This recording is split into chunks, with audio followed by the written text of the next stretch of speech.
মাধ্যমিক ছাত্রছাত্রীরা মাধ্যমিক 2025কে লক্ষ্য করে তোমাদের জন্য মাধ্যমিক প্রশ্নবিচিত্রা রায়ন মার্টিন থেকে সায়েন্টিফিক সাজেশনের আজকে আমরা গণিতের স্ট্যাটিস্টিক্সের মধ্যমা নির্ণয় পর্বটি আরম্ভ করছি। পূর্বের ভিডিওতে আমরা গড় নির্ণয়টি দেখেছিলাম, সেটা যদি দেখে না থাকো অবশ্যই আমাদের ডিসক্রিপশন বক্সে যাবে, সেইখানে প্লেলিস্টের লিঙ্ক দেওয়া থাকবে, সেইখান থেকে পেয়ে যাবে। তো আজকে আমরা জানব মধ্যমা নির্ণয়। তো মধ্যমা নির্ণয়ের সায়েন্টিফিক সাজেশন করার আগে কতগুলো বিষয় আমাদের জেনে যেতে হবে, সেইগুলো আমরা জেনে নেব। প্রথমত হচ্ছে মধ্যমাটা কি। দেখো, সমজাতীয় কতকগুলো রাশিতত্ত্বকে তাদের মানের ঊর্ধ্বক্রমে বা অধক্রমে সাজানোর ফলে যে প্রাপ্ত যে ঠিক মধ্যবর্তী যে রাশিটা পাওয়া যাবে তাকে আমরা কি বলবো, মধ্যমা। ঠিক আছে। এরপর মধ্যমা নির্ণয়ের যদি পদ্ধতি দেখি তাহলে আমাদের মনে রাখতে হবে, প্রথমত হচ্ছে যে কোনো তথ্য রাশি তথ্যের মধ্যমা নির্ণয়ের ক্ষেত্রে রাশি তথ্যগুলোকে অবশ্যই কিন্তু ঊর্ধ্বক্রমে বা অধক্রমে যে কোনো একটা উপায়ে তোমাদের সাজিয়ে নিতে হবে পরপর। তারপর দ্বিতীয়ত কি, যদি মোট রাশিতত্ত্বের সংখ্যা n বিজোড় বা অযুগ্ম হয় তাহলে n+1/2 তম পদটাই হবে ওই রাশিতত্ত্বের মধ্যমান। ঠিক আছে। যদি বিজোড় বা অযুগ্ম হয়, বিজোড় বা অযুগ্ম বলতে যেমন 3 বা 7 বা 5 বা 13 এই রকম যদি আসে বিজোড়, সেই ক্ষেত্রে কিন্তু তার মধ্যমান হবে কত, n+1/2 তম পদ। এবার যদি বলা হয় যে এনটা হচ্ছে জোড় বা যুগ্ম, যেমন তোমার হয়ে যাচ্ছে 4, 6, 9, 10, ঠিক আছে, এই 9 বলছি, সরি 9 না, 10, 12, তারপরে হচ্ছে তোমার 16 এইরকম যদি আসে তাহলে সেটা যুগ্ম হচ্ছে, অর্থাৎ জোড় হচ্ছে। জোড় হলে অবশ্যই মাথায় রাখবে যে n-তম যদি পদ থাকে তাহলে n/2 তম পদ এবং তার পরবর্তী যে পদ n/2+1 তার ঠিক পরেরটি, তাদের যে গড় অর্থাৎ তাদের যোগ করে দিয়ে 2 দিয়ে ভাগ করলে যে মানটা আসবে সেই তম পদটাই হবে কিন্তু তার গড় মান। ঠিক আছে। তো এটা অ্যাপ্লিকেশন যখন আমরা করব আরও ডিটেলসে জেনে নেব, তার আগে জাস্ট এই তথ্যগুলো তোমাদের একটু জেনে নিতে হবে, নাহলে কিন্তু বুঝতে পারবে না। এরপর আসছি শ্রেণীবদ্ধ রাশিতত্ত্বের মধ্যমান যদি নির্ণয় করতে দেয়, পরিসংখ্যান বিভাজন ছকে শ্রেণী সীমানা বা শ্রেণী যে সীমা থাকলে বিন্যস্ত পরিসংখ্যান বিভাজনের ক্রমযৌগিক পরিসংখ্যান ক্ষুদ্রতম সূচকের বিভাজন ছক তৈরি করতে হবে এবং তারপর মধ্যমান নির্ণয় করতে হবে। তাহলে এখানে কি বুঝতে পারলাম, যদি শ্রেণী সীমা বা শ্রেণী সীমানা যেটাই দেওয়া থাক না কেন, সেই ক্ষেত্রে ক্রমযৌগিক পরিসংখ্যান ক্ষুদ্রতম সূচক নির্ণয় করতে হবে, তারপর মধ্যমান নির্ণয় করার চেষ্টা করতে হবে। তারপরে আসছি, দেখো মধ্যমা শ্রেণীটা কি। এই ক্ষেত্রে মোট পরিসংখ্যান যদি n হয় তাহলে যে শ্রেণীতে n/2 ক্রমযৌগিক পরিসংখ্যান থাকে, অর্থাৎ যে শ্রেণীর ক্রমযৌগিক পরিসংখ্যান ঠিক n/2 এর সমান বা ঠিক অধিক, তাকে আমরা মধ্যমা শ্রেণী বলবো। ঠিক আছে। এখানে যে সূত্রটা আমাদের মাথায় রাখতে হবে তা হলো, তো এখানে যে সূত্রটা আমাদের মাথায় রাখতে হবে সেটা দেখো, মধ্যমা নির্ণয়ের সূত্রটি হবে L+n/2 - C/F × H। এখানে প্রত্যেকটা জিনিস আমাদের একবারে জেনে নিচ্ছি, কারণ পরবর্তী ক্ষেত্রে যখন আমরা অঙ্কগুলো করব সেই ক্ষেত্রে কিন্তু এইগুলো বারবার আর লিখব না, তখন এল বলে এলের মান দিয়ে আমরা কিন্তু অঙ্কটা করে নিতে পারবো। ঠিক আছে, তাতে আমাদের সময়টা কম লাগবে, এই জন্য বলছি। তো এল এখানে কি, মধ্যমা শ্রেণীর নিম্নতম সীমানা, আর এন হচ্ছে মোট পরিসংখ্যান, সি হচ্ছে মধ্যমা শ্রেণীর যে পূর্ববর্তী শ্রেণীর ক্রমযৌগিক পরিসংখ্যান, আর এফ এখানে হবে মধ্যমা শ্রেণীর পরিসংখ্যান, এইচ হবে মধ্যমা শ্রেণীর দৈর্ঘ্য। আরও একবার বলছি, এল বলতে মধ্যমা শ্রেণীর নিম্ন সীমানা বোঝাবে, এন বলতে মোট পরিসংখ্যানকে বোঝাবে, সি বলতে মধ্যমা শ্রেণীর পূর্ববর্তী শ্রেণীর যে ক্রমযৌগিক পরিসংখ্যানকে বোঝাবে, এফ বলতে মধ্যমা শ্রেণীর পরিসংখ্যানকে বোঝাবে, এইচ বলতে মধ্যমা শ্রেণীর দৈর্ঘ্যটাকে বোঝাবে। ক্লিয়ার? এরপরে আমরা কতগুলো অ্যাপ্লিকেশন করে নেব, যে সমস্ত জিনিসগুলো আমরা জানলাম তার উপর বেস করে। তাহলে কি হবে, আমরা যখন সায়েন্টিফিক সাজেশনের প্রশ্ন উত্তরগুলো করব কিছুক্ষণের মধ্যেই, তখন কিন্তু আমাদের খুবই সহজভাবে বুঝতে আমাদের সুবিধা হবে। তো এইখানে দেখো, এই যে সংখ্যাগুলো দেওয়া আছে, এই সংখ্যাগুলির মধ্যমান নির্ণয় করতে বলেছে। তো প্রথমে আমরা ঊর্ধ্বক্রমে সাজিয়ে নেব। তাহলে ছোট থেকে বড় পর্যন্ত সাজিয়ে নিচ্ছি, পরপর যেই রকম আছে সেইভাবে আমরা সাজিয়ে নিলাম। এরপর দেখো এখানে পদ সংখ্যা কটি আছে, 1 2 3 4 5 6 7 8, 8টি আছে। তো এন সমান এখানে কিন্তু পদ সংখ্যা এন সমান হয়ে যাবে 8, যেটা হচ্ছে যুগ্ম।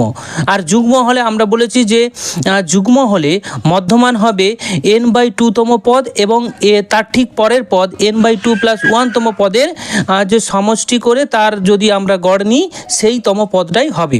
তাহলে এখানে দেখো আমরা এনের মানটা যদি বসে দিই 8, তাহলে সেই ক্ষেত্রে আমরা পদ সংখ্যা কী পাচ্ছি, হাফ অফ যে চতুর্থ পদ এবং পঞ্চম পদ।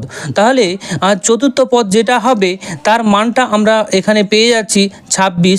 দেখো চতুর্থতম পদটা কোনটা হচ্ছে, দেখো 1 2 3 4, চতুর্থতম হচ্ছে 26 এবং ঠিক তার পরের পদটা হচ্ছে 28। তাহলে এই দুজনের গড় যদি নিই, সেটাই হবে আমাদের মধ্যমান। এইখানে ঠিক সেইটাই হয়েছে মধ্যমান 27। ক্লিয়ার? আশা করি বোঝাতে পারলাম। এরপরে দেখো, যদি সীমানা দেওয়া থাকে, শ্রেণীর সীমানা দেওয়া থাকে এবং মধ্যমান দেওয়া থাকে, তাহলে এরকম একটা অজানা তোমার এম এর মান নির্ণয় আমরা সহজেই যে করতে পারবো। তাহলে এই ক্ষেত্রে দেখো ভালো করে লক্ষ্য রাখবে, 1 থেকে 5, তারপরে 6 থেকে 10, 11 থেকে 15। তো এখানে লক্ষ্য রাখবে 1 থেকে 5, 5-এর পর কিন্তু 6 নয়, কিন্তু তার মাঝে কিন্তু গ্যাপ রয়ে গেছে। তাহলে এখানে শ্রেণী সীমা থেকে আমাদের শ্রেণীর সীমানাটা করতে হবে, কারণ লিঙ্ক গঠন করতে হবে। আমরা ক্লাস 9-এ দেখে এসেছি এগুলো। তো দেখো এখানে লিঙ্ক গঠন করার জন্য আমরা কি করব, শ্রেণীর সীমানা নেব। শ্রেণীর সীমানাটা কত থেকে হবে, আমরা আগেই জেনে এসেছি যে 1 রয়েছে, তাহলে সেইখান থেকে 0.5 বিয়োগ করে দেব, অর্থাৎ আমাদের চলে আসবে 0.5 থেকে আবার 5-এর সাথে 0.5 যোগ করে দেব, তাহলে হয়ে যাবে 5.5।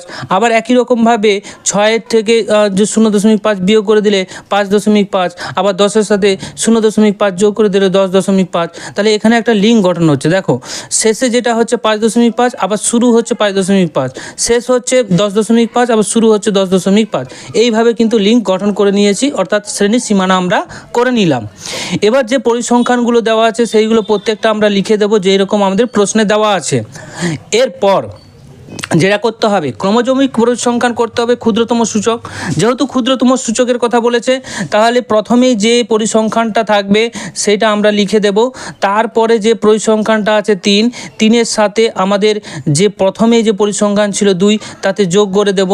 যোগ করে দিলে 3 আর 2 যদি যোগ করে দিই, তাহলে আসছে 5। একই রকমভাবে 5-এর সাথে এম আবার যোগ করে দেব। একই রকমভাবে এরকম যোগ করে পরপর আমরা লিখে দেব। তাহলে এখানে আমরা দেখতে পাচ্ছি যে এনটা কত, এনটা এখানে হয়ে যাচ্ছে 24 প্লাস এম। তাহলে এন এর মানটা হয়ে যাচ্ছে ক্যাপিটাল এন 24 প্লাস এম। এবং মধ্যমান এখানে আমাদের দেওয়া আছে কত, মধ্যমান দেওয়া আছে 18.36। তাহলে মধ্যমা শ্রেণী এখানে কোনটা হবে, এখানে মধ্যমা শ্রেণীটা হয়ে যাবে 15.5 থেকে 20.5। ঠিক আছে, তো 15.5 থেকে 20.5 এখানে হচ্ছে মধ্যমা শ্রেণী। তাহলে মধ্যমা শ্রেণীটাকে আমরা নিয়ে নিচ্ছি এখানে তোমার 15.5 থেকে 20.5, এটা মধ্যমা শ্রেণী হয়ে গেল। এরপর আমরা ওই মধ্যমা নির্ণয়ের যে সূত্রটা পেয়েছিলাম, সেই সূত্রে কিন্তু অ্যাপ্লিকেশনটা করে দেব। এখানে এন এর মানটা আমরা বসিয়ে দেবো n/2 এবং সি এর মানটা বসিয়ে দেব।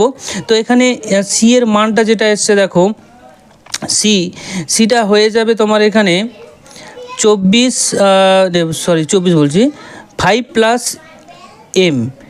এখানে এটা হয়ে যাবে সি এর মান five plus M. Clear? 5 plus M যে আমরা নিয়ে নিচ্ছি, কারণ এখানে দেখো এটা হচ্ছে মধ্যমা শ্রেণীর পরিসংখ্যান, এটা তো মধ্যমা শ্রেণীর পরিসংখ্যান ধরেছি, তাহলে এর শ্রেণীটা কত হচ্ছে 15.5 থেকে 20.5, এবং ঠিক তার ওপরেরটা মানে আগের যে পরিসংখ্যান সেটাকে আমরা সি ধরে নেব।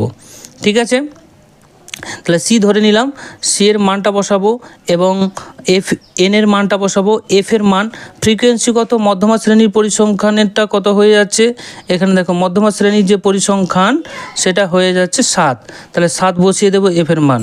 এইভাবে কিন্তু বসানোর পর আমরা যদি সরলীকরণ করি তাহলে কিন্তু আমরা এম এর মানটা পেয়ে যাব। আরও অ্যাপ্লিকেশন আমরা দেখব।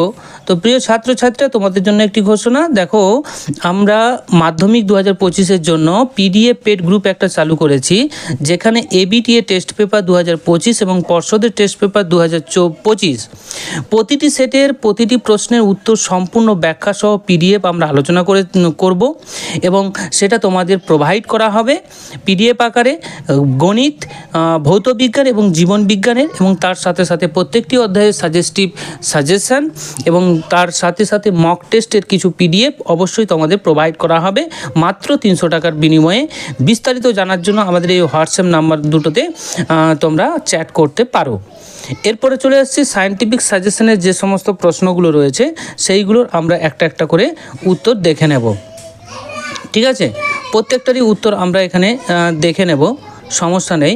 তোমাদের সুবিধার্থেই কিন্তু এটা হাতে লিখে করেছি যাতে কুইক তোমাদের প্রোভাইড করতে পারি। প্রথমত হচ্ছে টাইপ 1-এর এক একটা দেখো, এই সংখ্যাগুলো দেওয়া আছে, সংখ্যাগুলির মধ্যমান কত এখানে শূন্যস্থানে বসাতে হবে। তো উত্তরটা হবে ডি 5 হবে। তো কেমন করে হবে সেটা আমাদের অবশ্যই জেনে নিতে হবে, নাহলে তো আমরা নির্ণয় করতে পারবো না। তাই আমরা এটাকে কি করব, ঊর্ধ্বক্রমে সাজিয়ে দেবো, ছোট থেকে বড় পর্যন্ত সাজিয়ে নিলাম। এখানে দেখতে পাচ্ছি টোটাল পদ সংখ্যা রয়েছে 9টি, অর্থাৎ এটা অযুগ্ম বিজোড়। তাহলে বিজোড় যদি হয় তাহলে এর মধ্যমান কত হবে, মধ্যমানটা হবে যে না এন প্লাস 1/2 তম পদ। ঠিক আছে, তাহলে এন এর মান যদি 9 হয় তাহলে এটা পঞ্চমতম পদটাই হবে আমাদের মধ্যমান। এবারে পঞ্চমতম পদ কোনটি হবে, পঞ্চমতম পদ হবে এটা, কারণ 1 2 3 4 5 পঞ্চমতম পদটি হবে মধ্যমান। আচ্ছা, এইখানে সরি এটা না, 1 2 3 4 5 এটা হবে পঞ্চমতম পদ, কারণ আমরা এটাকে ঊর্ধ্বক্রমে সাজাবো, তারপর যে পঞ্চমতম পদটা হবে সেটাই আমাদের মধ্যমান হবে। তাহলে 5 এখানে চলে আসছে, তাই আমাদের এটা ডি অপশানটি কারেক্ট হয়ে যাবে। এরপরে 2-এর দাগের দেখো, 1 থেকে 20-র মধ্যে অবস্থিত সকল 3-এর গুণিতকের মধ্যমান কত হবে। তো উত্তরটা হবে এখানে কিন্তু বি অপশানটি 10.5। কীভাবে হবে সেটা আমরা ব্যাখ্যা করে নেব। 1 থেকে 20-র মধ্যবর্তী 3-এর গুণিতকগুলো কী হবে, 3 6 9 12 15 এবং 18। তো মোট এখানে কটি রয়েছে, 6টি রয়েছে। 6টা কিন্তু যুগ্ম যদি হয় তাহলে অবশ্যই মাথায় রাখতে হবে এর মধ্যমান কোনটা হবে, n/2 তম পদ ও n/2 + 1 তম পদের গড় নিলে যে পদটা আসবে সেটাই হবে আমাদের মধ্যমান। তাহলে n/2 যদি আমরা নির্ণয় করি তাহলে 3 আসছে, আর এবং ঠিক তার পরেরটা কী হবে, চতুর্থ। তাহলে 3 এবং 4, 3 নম্বর পদ এবং 4 নম্বর পদ, এই দুটোকে যদি আমরা সমষ্টি নিয়ে 2 দিয়ে ভাগ করি গড় চলে আসবে, এবং যেটা আসবে সেটাই আমাদের মধ্যমান হবে, অর্থাৎ 10.5 আসবে। ক্লিয়ার? এরপরে দেখো টাইপ 2-তে যে সমস্ত প্রশ্নগুলো হয় সেইগুলো দেখে নাও। প্রথম 10টি স্বাভাবিক যে সংখ্যার গড় এ এবং মধ্যমান এম হলে সম্পর্কটি হবে, এখানে ডি অপশানটি কারেক্ট হবে, আগেই বলে দিলাম। এবার ব্যাখ্যাটা আমরা করে নেব। প্রথম 10টি স্বাভাবিক সংখ্যা লিখে দেবে 1 থেকে 10 পর্যন্ত। এদের স্বাভাবিক গড় যদি নিই তাহলে মোট পদগুলো যোগফল ডিভাইডেড বাই যতগুলো পদ আছে, অর্থাৎ 10 দিয়ে ভাগ করলে কিন্তু আমাদের আসবে 5.5। ক্লিয়ার? এবার এখানে দেখো পদ সংখ্যা কটি আছে, 10টি যুগ্ম। তাহলে 10 যদি যুগ্ম হয় তাহলে আমাদের মধ্যমানটা কততম হবে, দেখো 10/2 অর্থাৎ 5তম ও 5-এর ঠিক পরে 6তম, 5তম এবং 6তম পদের সমষ্টিটাই হবে, সমষ্টি করে 2 দিয়ে ভাগ, অর্থাৎ গড়টাই হবে আমাদের মধ্যমান। তাহলে 5 আর 6-এর যদি গড় করি তাহলে আমাদের আসবে 5.5, অর্থাৎ এটা হয়ে যাবে মধ্যমান। তাহলে এম সমান হয়ে যাবে এখানে কত, 5.5। অর্থাৎ আমরা দেখতে পাচ্ছি যে এম এবং এ পরস্পর কি হচ্ছে, সমান হয়ে যাচ্ছে।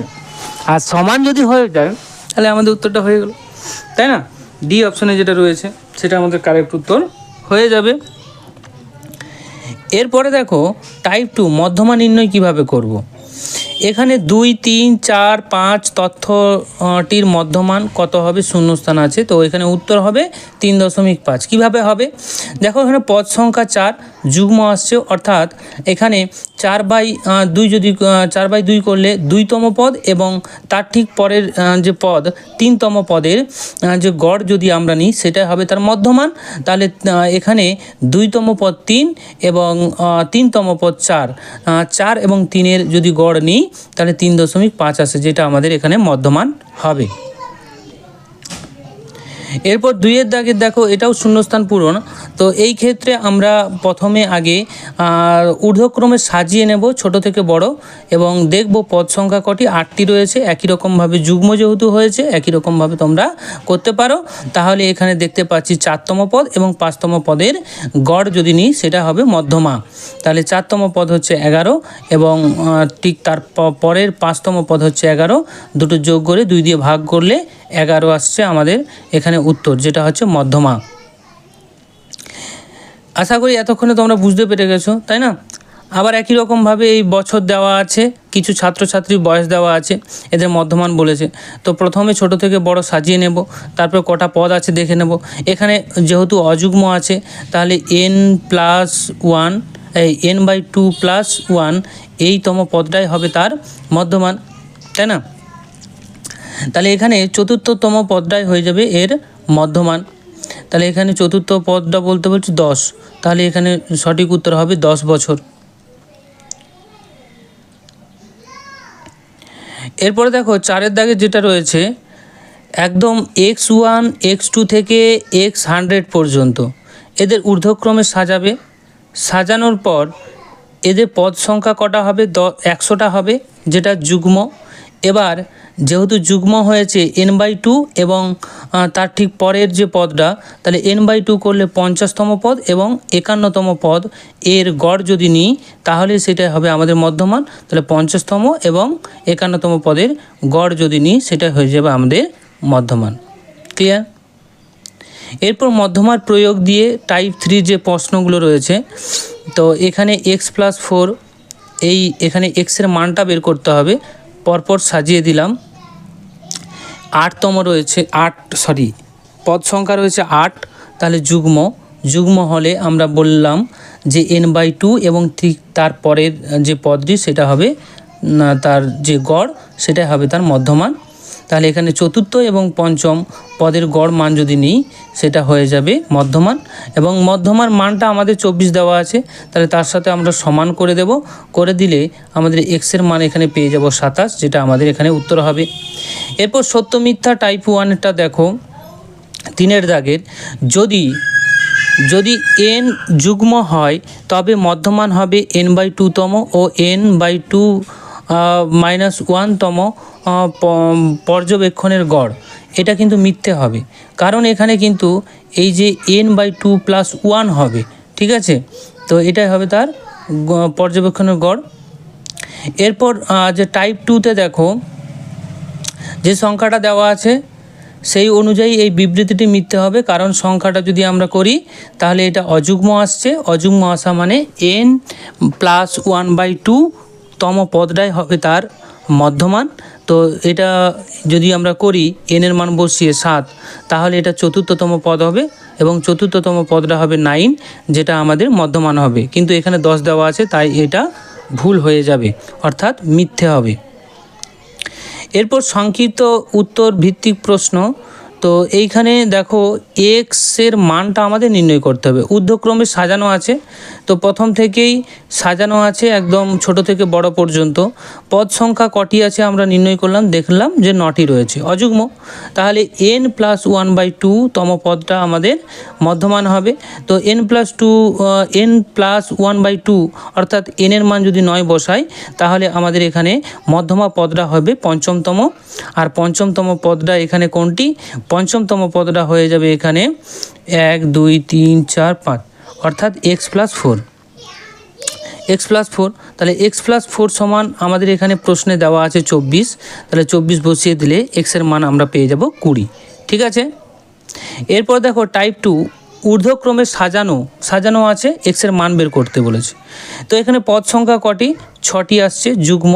তাহলে আমাদের মাথায় রাখতে হবে মধ্যমা হবে কোনটি?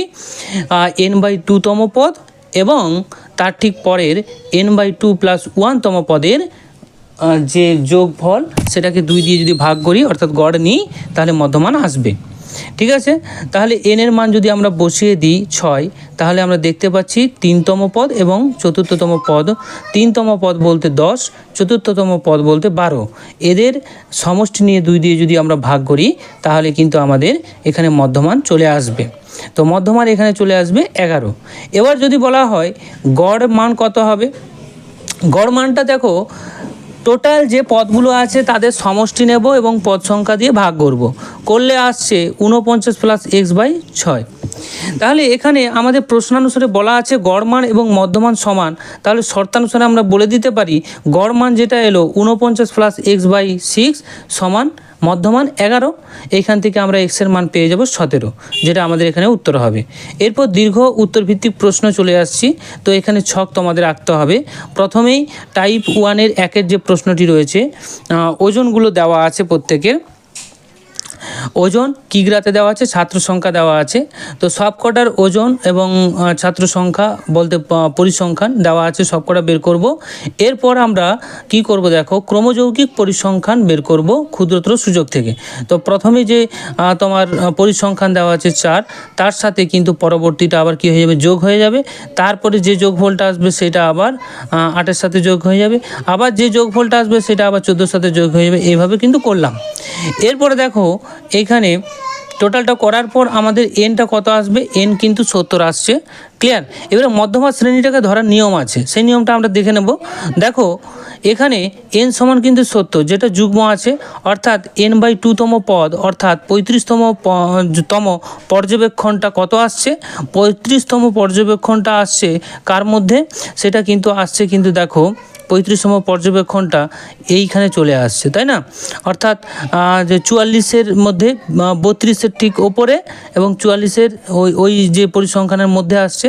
তাহলে এইটাকে আমরা মধ্যমা শ্রেণী হিসেবে যদি কল্পনা ধরে নিই তাহলে এইখানে কিন্তু তার যে তোমার যে এর মধ্যে পড়বে, শ্রেণীর মধ্যে পড়বে, তা হচ্ছে 47-এর মধ্যে পড়বে, তাই না? তাহলে এইখানে সেই ভাষাটাই এখানে লেখা হয়েছে যে পর্যবেক্ষণ 47-এর, অর্থাৎ যে n+2 তম পদ অর্থাৎ সেটা হয়ে যাবে কত আবার 47-এর মধ্যে। তাহলে এই দুটোই কিন্তু পড়ে যাচ্ছে 47-এর মধ্যে পর্যবেক্ষণে। একটা হচ্ছে 35তম পর্যবেক্ষণ আর একটা হচ্ছে 36তম পর্যবেক্ষণ। তাহলে এই দুটো মানকে আমরা কি করব? যোগ করে গড় করে দেবো, অর্থাৎ 2 দিয়ে ভাগ করে দেবো। 2 দিয়ে ভাগ করলে যেটা আসবে সেটা আমাদের নির্ণয় মধ্যমান হয়ে যাবে। এরপর আসছে টাইপ 2, শ্রেণীর সীমানা দেওয়া আছে, পরিসংখ্যান দেওয়া আছে একই রকমভাবে। এখানে দেখো 10-এ শেষ হয়েছে, 10-এ শুরু হয়েছে, 20-তে শেষ, 20-তে শুরু। তাহলে এখানে কোনো রকমের পার্থক্য কিন্তু নেই। তাহলে এখানে আমাদের শ্রেণীর সীমানাটাই দেওয়া আছে। ভালো কথা। পরিসংখ্যান দেওয়া আছে, ক্রমযৌগিক পরিসংখ্যানটা তোমরা বের করবে একই রকম নিয়মে। তারপর এন এর মানটা এখানে দেখো 59 রয়েছে। এন এর মান যদি 59 হয় এটা অযুগ্ম হয়ে যাচ্ছে। তাহলে n/2 সমান কত হচ্ছে? 29.5। 29.5টা আবার কার মধ্যে আসছে দেখো, 29.5 এর ঠিক বেশি ক্রমযৌগিক পরিসংখ্যান 36, যা 30 এবং 40 এই শ্রেণীর মধ্যে আছে। ভালো করে একবার দেখে নাও, 29.5, 29.5টা কিন্তু পড়ে যাচ্ছে এই শ্রেণীর মধ্যে, তাই না? এই শ্রেণীর মধ্যে অর্থাৎ 30-40-এর মধ্যে পড়ে যাচ্ছে। তাহলে এটাকে আমরা কি ধরে নেব? মধ্যমা শ্রেণী হিসেবে ধরে নেব। এরপর আমরা কি করব দেখো, মধ্যমা নির্ণয় করব। তো মধ্যমা শ্রেণীটা আমরা পেয়ে গেলাম 30 থেকে 40। তাহলে মধ্যমার যে সূত্রটা L plus n/2 - c by F into H. এখানে এল মধ্যমা শ্রেণীর যে নিম্নমান এখানে দেওয়া আছে, যেটা দেওয়া আছে সেটা আমরা বসিয়ে দেব নিম্নমান, কারণ 30 থেকে 40, তাহলে নিম্নমান কত হবে 30, আর এন এর মান 59, আর এফ এর মান মধ্যমা শ্রেণীর পরিসংখ্যানটা এখানে আমাদের দেখো মধ্যমা শ্রেণীর পরিসংখ্যানটা কত হচ্ছে 15, তাই না? তাহলে এখানে এফটা হয়ে যাবে 15, এফটা এখানে 15 করে দিলাম। আর এইচ বলতে এখানে মধ্যমা শ্রেণীর দৈর্ঘ্যটা কত 30 থেকে 40, অর্থাৎ এখানে 10 হয়ে যাবে এইচ। আর সি কত হবে, মধ্যমা শ্রেণীর ঠিক পূর্বের শ্রেণী ক্রমজমিক পরিসংখ্যান। মধ্যমা শ্রেণী যেটা আমরা নিয়েছিলাম, ঠিক আছে, এই যে মধ্যমা শ্রেণী এর ঠিক পূর্বের যে পরিসংখ্যান 21, এটা হয়ে যাবে আমাদের এখানে সি, ঠিক আছে। তাহলে প্রত্যেকটার মান আমরা পেয়ে গেলাম, মানগুলো বসাবে, যেটা আসবে সেটাই আমাদের এখানে উত্তর হবে। আশা করি উত্তরটা তোমরা করতে পারবে, কারণ জিনিসটা বুঝে নিতে পারলে কিন্তু প্রত্যেকটাই কিন্তু একই রকম। এর থেকে সোজা অঙ্ক আমার মনে হয় না আর কিছু হয়। একটা সূত্র মনে রাখলে বাকি সব হয়ে যাবে। একই রকমভাবে দুয়েরটাও আমরা করলাম। এখানে দেখো যেখানে শেষ হয়েছে সেখানে শুরু, তাহলে এখানে সীমানাটাই দেওয়া আছে, ছাত্র সংখ্যাগুলো এখানে দেওয়া আছে, পরিসংখ্যান। একই রকমভাবে আমরা ক্রমযৌগিক পরিসংখ্যান ক্ষুদ্রতম সূচক নির্ণয় করব। এরপর দেখো এন এর মানটা এখানে দেওয়া আছে, কিন্তু আমরা শেষ পর্যন্ত যে পরিসংখ্যানটা ক্রমযৌগিক পরিসংখ্যান পেলাম তা হচ্ছে 100, ঠিক আছে। 100 বলতে একে যদি আমরা অর্ধেক করি, অর্থাৎ n/2 করি, 50 আসছে। তাহলে এই ভাষাটা মাথায় রাখো যে 50-এর থেকে ঠিক বেশি ক্রমযৌগিক পরিসংখ্যান কিন্তু 63, যা 150 এবং 155 শ্রেণীর মধ্যে আছে। তাহলে এখানে আমরা যেটা দেখতে পাচ্ছি যে 150 এবং 150 থেকে 155, যার পরিসংখ্যান 24 এবং যার ক্রমযৌগিক পরিসংখ্যান 63, এর মধ্যেই কিন্তু মধ্যমা শ্রেণী। এটাকে আমরা বলে দেব মধ্যমা শ্রেণী। ক্লিয়ার? এটা যদি মধ্যমা শ্রেণী হয়, তাহলে এখানে দেখো এই যে পার্থক্য কিন্তু 5, শ্রেণীর সীমানার যে পার্থক্য 5 এবং এদের পরিসংখ্যান 24, ঠিক আছে। তাহলে এখানে আমরা প্রত্যেকটার মান কিন্তু পেয়ে গেলাম যে এল এর মান হচ্ছে 150 এবং এন এর মান 100, সি এর মান 39, ঠিক আছে, আর এফ এর মান হচ্ছে 24, এইচ এর মান 5। একই রকমভাবে আমরা মধ্যমাটা নির্ণয় করে নিতে পারি। ক্লিয়ার? এরপর শ্রেণীর সীমানা দেওয়া থাকলে, যদি সীমা দেওয়া থাকে সেই ক্ষেত্রে আমাদের কি করতে হবে, দেখো এখানে 5 শেষ 6 শুরু, তাহলে এক গ্যাপ রয়ে যাচ্ছে না। তাহলে এখানে কি করতে হবে, সীমানা বের করতে হবে। শ্রেণীর সীমানা একই রকমভাবে 1 থেকে 0.5 বিয়োগ করবে এবং 5-এর সাথে 0.5 যোগ করবে। একই রকমভাবে এটা আমরা করে নেব। করে নেওয়ার পর এবার শেষ পর্যন্ত আমরা এনটা পেয়ে যাচ্ছি কত, এনটা পেয়ে যাচ্ছি 30। এবং এখানে 30 বলতে দেখো 30-এর অর্ধেক যদি করি n/2 15, তাহলে এখানে আমরা 15 পাচ্ছি, কিন্তু ক্রমযৌগিক পরিসংখ্যানের যে অর্ধেকটা সেটা হচ্ছে তোমার 15 পাচ্ছি। সেটা কোথায় অবস্থান করবে, সেটা অবস্থান করবে অবশ্যই তোমার 15.5 থেকে 20.5-এর ওই যে শ্রেণী সীমানার মধ্যে, যার পরিসংখ্যান 7, অর্থাৎ এটাকে আমরা মধ্যমা শ্রেণী হিসেবে ধরে নেব। এরপরে এই ভাষাটা কিন্তু অবশ্যই লিখবে 15 ঠিক বেশি ক্রমযৌগিক পরিসংখ্যান 18, যা 15.5 থেকে 20.5 এই শ্রেণীর মধ্যে অবস্থান করে।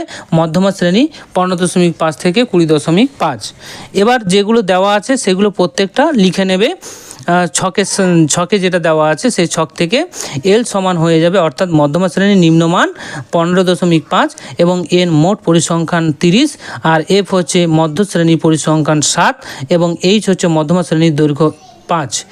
আর এখানে সি বলতে দেখো যে মধ্যমা যে ক্রমযৌগিক পরিসংখ্যান পেলাম তার ঠিক পূর্বের যেটা ছিল সেটা হবে 11। তাহলে এখানে মধ্যমা যে সূত্রটা ছিল আমাদের, সেই সূত্রে যদি আমরা মানটা বসাই তাহলে আমাদের কিন্তু শেষ পর্যন্ত যে উত্তরটা আসবে 18.36, প্রায়। অবশ্যই প্রায় হবে, কারণ দশমিকের পর অনেক সংখ্যায় আসবে, তাই এটা প্রায় করে দেবে। ওকে, এরপর 4-এর দাগে যেটা রয়েছে, ক্রমযৌগিক পরিসংখ্যান দেওয়া থাকে যদি, সেই ক্ষেত্রে কি করবে, একই রকমভাবে শ্রেণী সীমা এখানে দেখো 10-এ শেষ 10-এ শুরু, 20-তে শেষ 20-তে শুরু, তাহলে এখানে কোনো পার্থক্য নেই, এখানে সীমানা বের করার দরকার নেই, সীমা থাকলেই হবে। এবারে এটা করতে হবে, দেখো শিক্ষার্থী পরিসংখ্যা যেটা দেওয়া আছে, প্রথমত দেওয়া আছে 8, ঠিক আছে, তাহলে শিক্ষার্থী পরিসংখ্যা পরে কত হবে, 15 - 8 করতে হবে। যেটা আমাদের আছে 10 থেকে 20-র মধ্যে সেটা 15 আছে, তাহলে 15 থেকে 8 বিয়োগ করতে হবে, তাহলে সেটা পড়ে থাকবে 7। আবার একই রকমভাবে 29 দেওয়া আছে, 29 থেকে আবার আমরা কি করব, পূর্বের যে পরিসংখ্যান সেটা বিয়োগ করব, 15 বিয়োগ করলে 14, এইভাবে কিন্তু আসবে।